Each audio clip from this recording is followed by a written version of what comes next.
ধীরজবাবুর বাড়ি যেতে আজকে প্রায় রাত হয়ে যায়। সাইকেল চালিয়ে চালিয়ে যেতে থাকি। সারা রাস্তা ঘুটঘুটে অন্ধকার।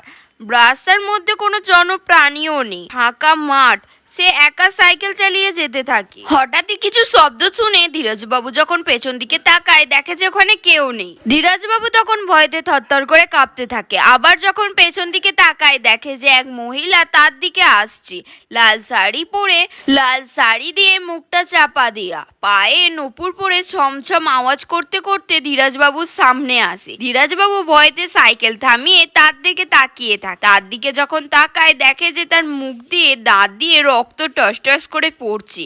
সেই দেখে ধীরজবাবু ভয়েতে দৌড় দেয়। ছুটতে ছুটতে প্রায় বাড়ি চলে আসি। বাড়ির সামনে এসে পেছন থেকে আবার কিছু শব্দ পায়। সেখানে যখন ঘর ঘুরিয়ে দেখে, ওই পেদনিকে দেখতে পায়। ওই পেদনি ধীরজবাবুর পা ধরে টানতে টানতে জঙ্গলে নিয়ে গিয়ে